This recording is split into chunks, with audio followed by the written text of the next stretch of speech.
پیارے بچوں، ٹمی اور زومی دو چوہے تھے اور دونوں کی آپس میں بہت اچھی دوستی تھی۔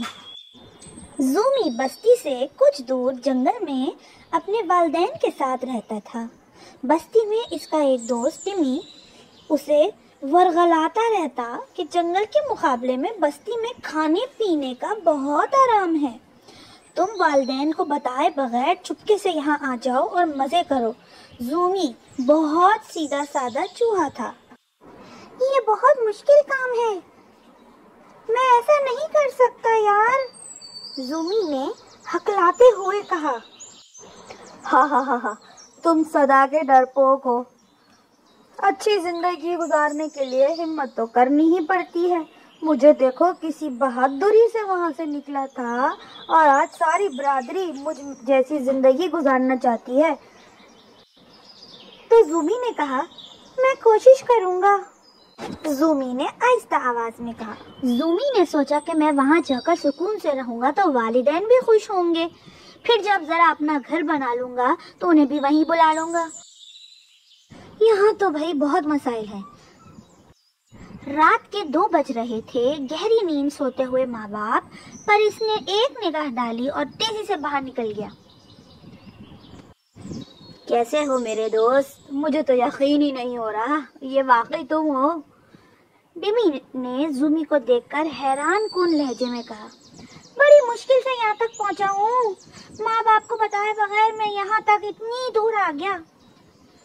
زومی کی آنکھوں میں نمی تھی۔ پریشان مت ہو، تم کچھ دن یہاں رہو گے تو سب کچھ بھول جاؤ گے۔ ٹمی نے ایک ٹکڑا پنیر کا اسے دیا اور دوسرا ٹکڑا اپنے منہ میں لے کر مزے سے کھانے لگا۔ آج میں تمہیں پورے گھر کا چکر لگوا دوں گا، تم سب دیکھ لینا، پھر آہستہ آہستہ تم اپنے کھانے پینے کا خود انتظام کر لینا۔ اگلے ہی دن صبح ٹمی نے بے مروتی سے کہا تو زومی پریشان ہو گیا۔ اس نے سر جھکایا اور روٹی کا ٹکڑا کھانے لگا جو صبح ہی صبح ٹمی کہیں سے لے کر آیا تھا۔ اس وقت سب سو رہے ہیں، یہی بہترین وقت ہوتا ہے جب ہم اپنے لیے کھانے کا انتظام کر سکتے ہیں۔ اپنے چھوٹے سے بل سے نکل کر ٹمی اسے انسانوں کے بڑے سے گھر میں لے آیا تھا۔ دیکھو زومی، یہ ہے باورچی خانہ، یہاں اگر تمہیں کھانا تلاش کرنا ہو تو آرام سے کر لینا۔ بڑے سے باورچی خانے کو زومی نے حیرت سے دیکھا۔ اتنا بڑا؟ یہ کہہ کر زومی نے ہاتھ سے اشارہ کیا تو ہاتھ لگنے سے ایک پلیٹ نیچے گر گئی۔ یہ تو کچھ بھی نہیں، شہر کے اور جنگلوں کے اندر بڑا فرق ہے، بنگلوں کے باورچی خانے دیکھو گے نا تو بس۔ آہٹ کی آواز پر ٹمی نے زومی کو چپ رہنے کا ارادہ کیا تو زومی سوچنے لگا کہ بول کون رہا ہے، میں یا ٹمی؟ یہ لڑکی ہے جس کا نام ستارہ ہے، یہ مجھ سے بہت ڈرتی ہے، ٹمی نے زومی کو بتایا۔ امی، یہاں سے آئی ہے آواز، جلدی آئیں، ستارہ نے ڈر سے سہمی ہوئی آواز نکالی۔ اس چوہے نے تو ہم سب کی ناک میں دم کر کے رکھا ہے، آج تو میں اس کو نہیں چھوڑوں گی۔ جنگل میں تو ہم محنت کر کے آزادی سے اپنا رزق تلاش کرتے ہیں، اس طرح چوری چھپے نہیں، زومی نے کہا۔ وہ دونوں جلدی سے بھاگتے ہوئے جا کر بل میں پہنچ گئے۔ محنت محنت محنت کر کے کھانا لذیذ کھاؤ گے تو مزہ ہی الگ آئے گا، ٹمی نے فخری انداز میں کہا۔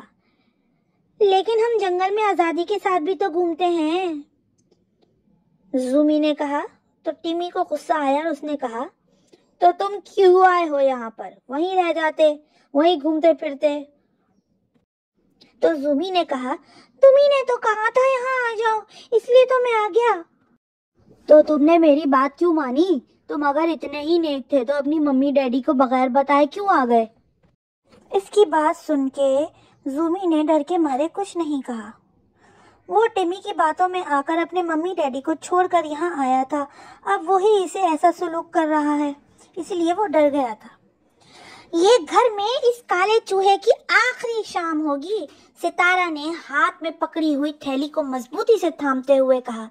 تھیلی میں سے پیلے رنگ کی کوئی کتاب نما چیز نکال کر اس نے باورچی خانے کا رخ کیا اور جگہ تلاش کرنے لگی۔ پھر اس نے ایک جگہ وہ کتاب نما چیز کھول کر رکھ دی۔ میں نے تمہیں یہاں بلا کر بہت بڑی غلطی کی، تم وہیں جنگل میں ہی ٹھیک تھے بھائی۔ اب میں کھانا لینے جا رہا ہوں، تم ذرا یہاں انتظار کرنا، ٹیمی نے غرور بھرے انداز میں کہا۔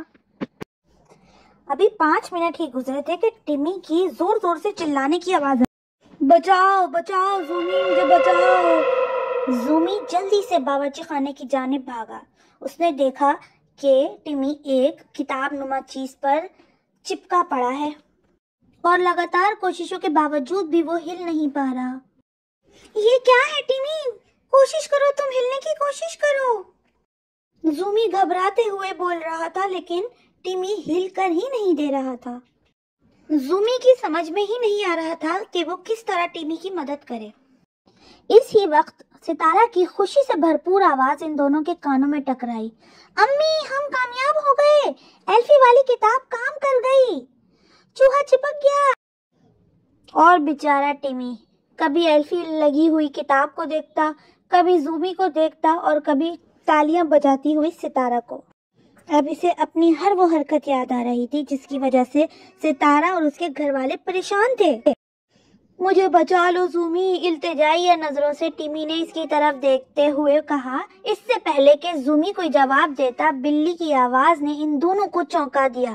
ستارہ نے ٹیمی کو بوٹ سمیت اٹھا کر بلی کے آگے رکھ دیا۔ زومی مجھے معاف کر دینا اور ہمیشہ اپنی والدین کا کہنا ماننا، ان کو بغیر بتائے کہیں مت جانا، ٹیمی نے روتے ہوئے کہا اور اپنی آنکھیں بند کر لیں۔ بلی نے منہ پہ زبان پھیرتے ہوئے ایک ہی نوالے میں ٹیمی کو کھا لیا اور زومی نے آنسو بہاتے ہوئے اپنے گھر کا رخ لیا اور گھر جا کے اپنے ممی ڈیڈی سے معافی مانگ لی۔ تو بچوں، ہمیشہ اپنے والدین کی بات مانیں اور ان سے نہ کبھی جھوٹ بولیں اور نہ ایسے کام کریں جو انہیں پسند نہیں ہے۔